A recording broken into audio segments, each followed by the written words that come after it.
What are the hardest mistakes to coach? To correct, excuse me.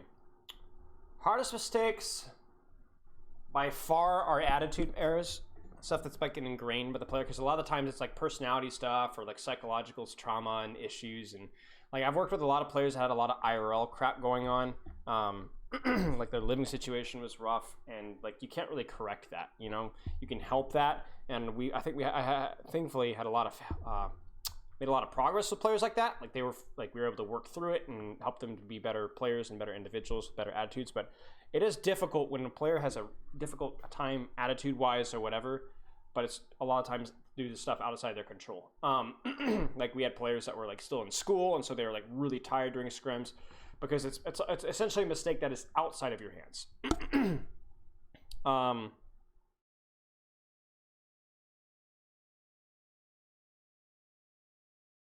Holy cow.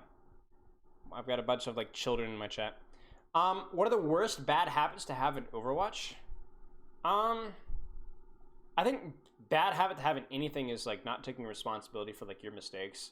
So like you see these hard stuck plat and diamond players, and they're like this at every rank, but like hard stuck plat or diamond players that like they're kind of decent, and they think that like there's like, oh, I always get these moron teammates, and you know things start to go poorly, they start shifting blame and, you know, yelling at their teammates and, you know, swapping to many different heroes. Like there's a lot of players like that.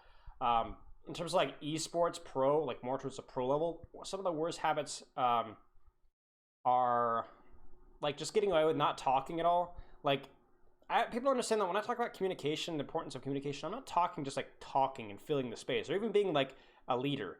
Just say what you need to say. Like if you're playing BAP, you need to call your lamps, or that you want a lamp. If you're Sigma and you want to like push an angle, then you need to communicate that. That's not leadership. That's the bare minimum. How about this? I'm gonna time out all of you if you don't search traps. But those are the big habits, so people just kind of get used to just not saying the thing. Any variety streams? Maybe. I don't know what I'd variety stream though. I don't know what I'd variety stream. I don't really know. Sub only chat. Maybe. I don't think I have a big enough audience to get away with variety streaming. Not that I'm like, oh, I don't want to have only 20 viewers. To me, it's like, if you get to where the stream is like in the single digits or like 10, 15, there's not as much value out of streaming. So Lord of the Rings Online, don't tempt me. I have streamed Lord of the Rings Online, but it's on a secret account. not even joking. It's on a secret account. I've streamed it a couple times in the last year or so. Yeah. I'm not giving you the account. I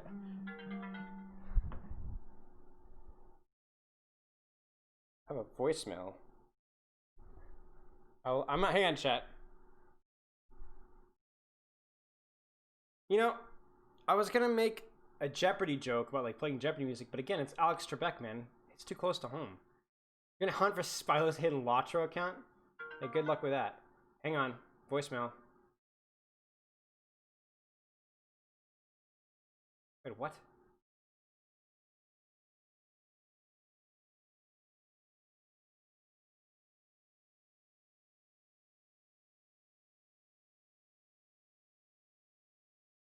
Okay.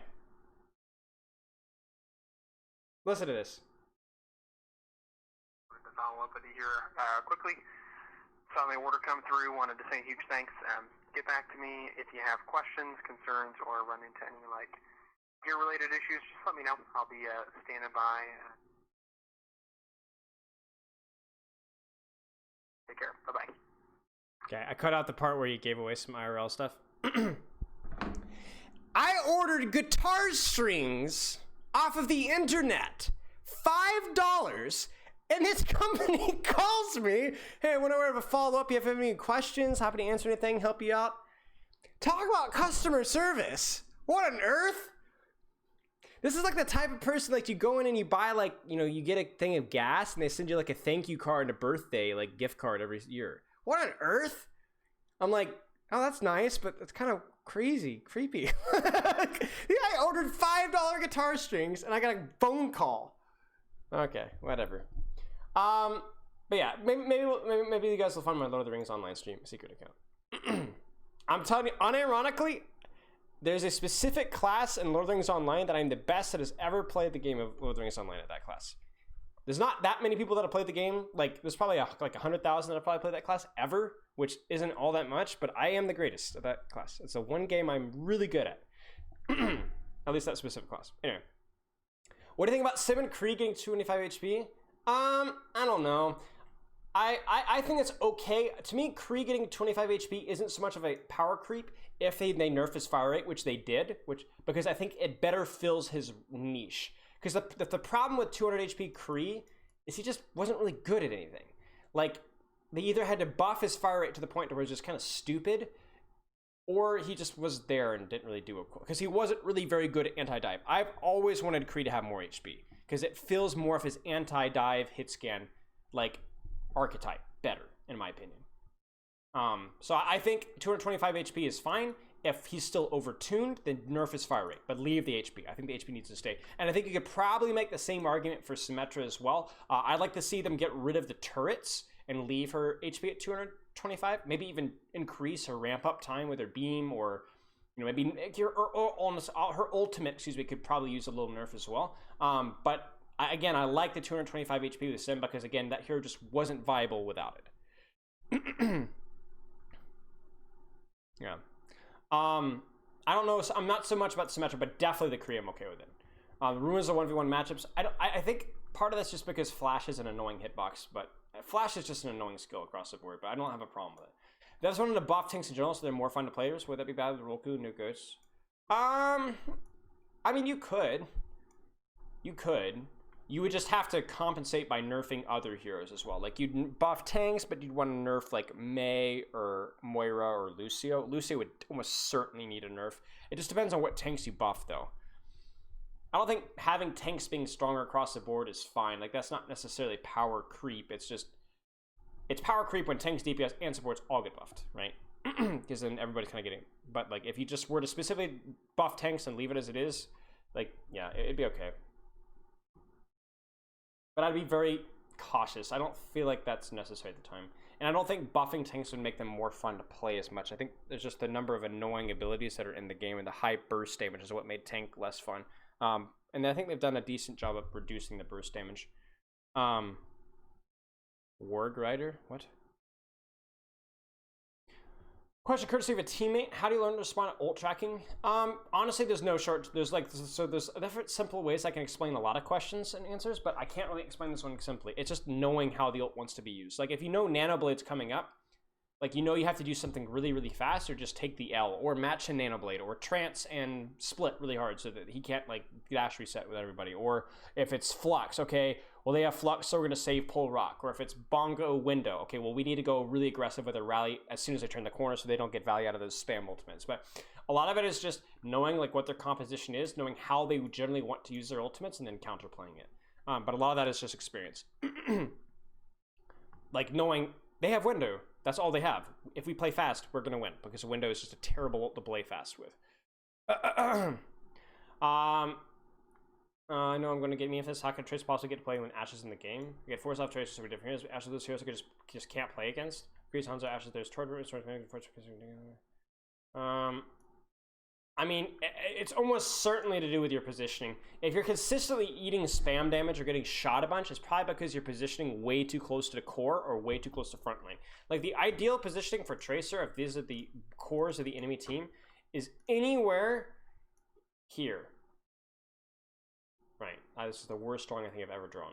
Okay? But anywhere on the space outside and around. Okay? It doesn't have to necessarily be backline, but it has to be in the angle shooting in. And your job, like the Sigma and the VOD that we just talked about, is you're the shepherder. You're the sheep herder. Okay? You're herding the angles in. You're pushing them back towards the core so that they do less damage. And then if you get a kill along the way, great.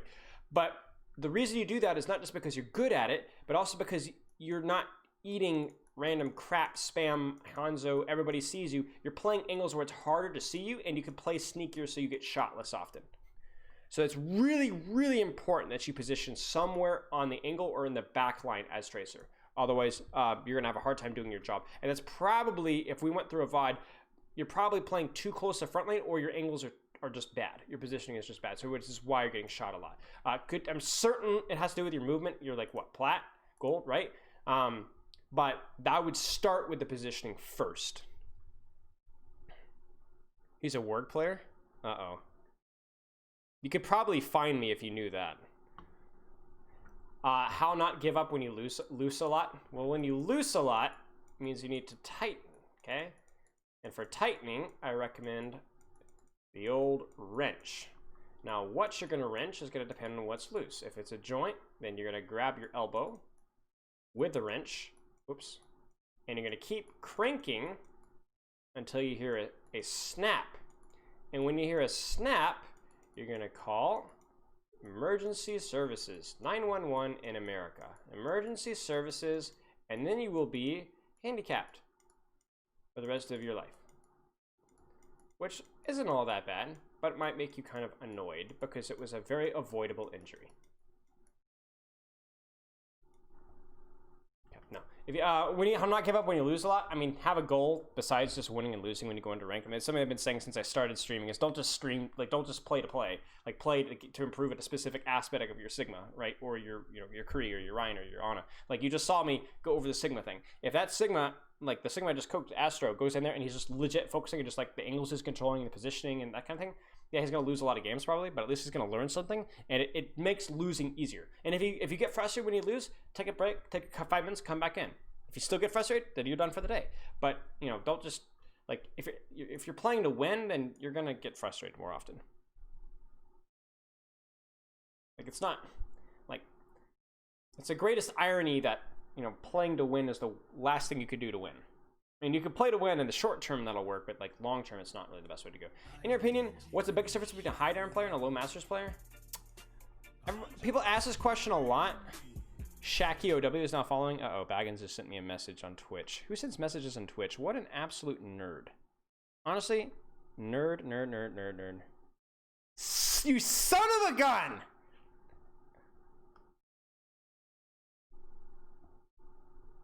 Shame on you, Baggins.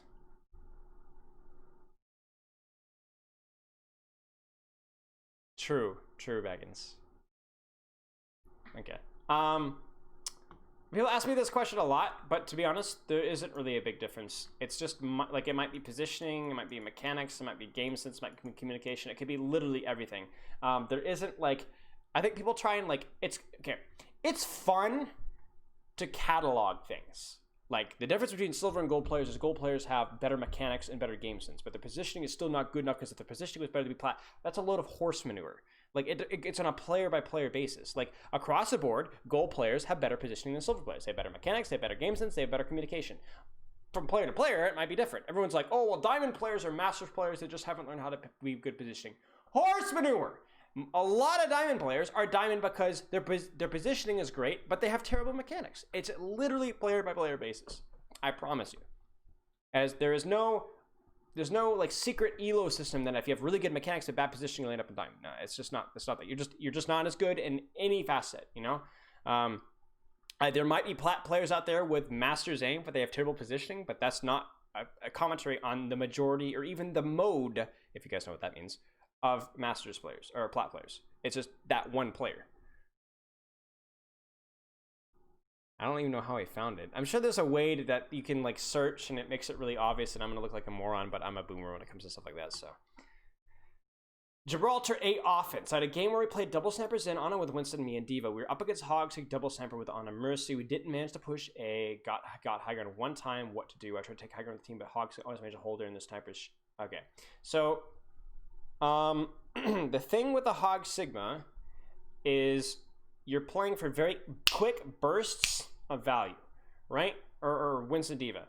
So, I would assume that your jumps weren't very safe.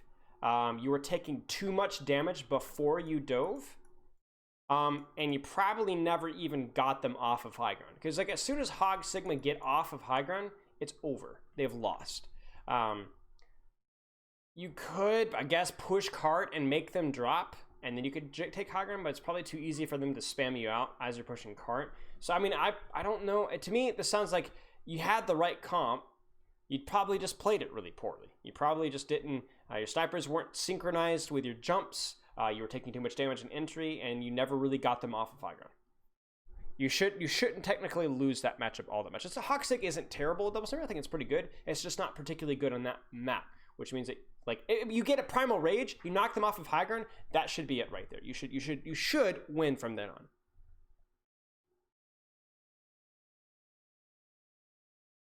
It wasn't that hard, honestly. Okay. Do experimental BAP nerfs bring my Rhine one trick back in the meta? I mean, I don't know. I'm not a big fan. I posted this on Twitter. I'm not really a big fan of the experimental changes. I like the BAP nerf. I think that his buff is kind of unnecessary, but I don't like the Rhine Diva buff. I think they're trying to hard force Brawl meta back in, which first off, I'm kind of biased because I hate Brawl meta, but I also just don't like the fact that we're still buffing here. Like we went for a period where we did a good job with reducing the power creep, but now we're creeping back up again.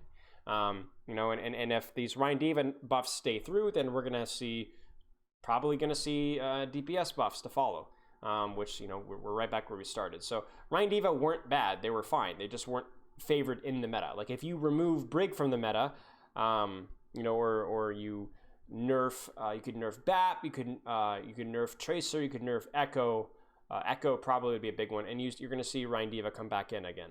But you know, you don't start buffing heroes that have been fine and even been meta, like Rhine Diva have been meta at different periods of time in the last 6 months. They're not weak. There are very few weak heroes in Overwatch right now. But Diva is strong. Shadow Revert, yeah, Shadow Reverted makes perfect sense to me. The Shadow nerf was just dumb. That was just dumb. Like it's just dumb. Right, okay, so his ult's not fine. I agree with that. But outside of that, he's fine. The fact that he can move so fast while he's shielding was a huge buff. A huge buff. Lore Master?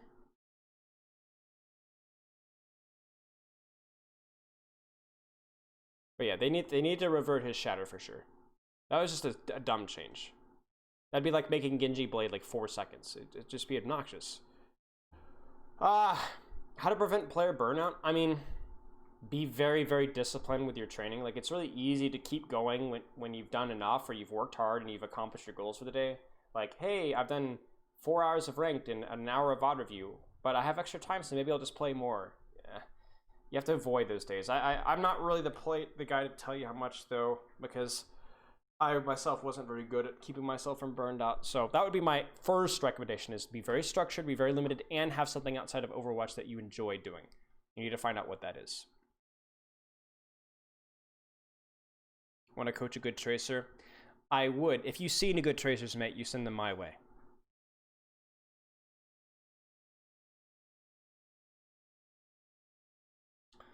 Can we duo? No. I don't play the game very much. I play quick play every now and then, and I'm okay at a couple heroes, but my DPS is I'm very spotty when it comes to playing the game. Very spotty. My Zen and Ana are pretty consistently decent. Ironically, my Sigma is actually pretty decent, even though I don't have a lot of time in him. But like my Ball and Genji are messy.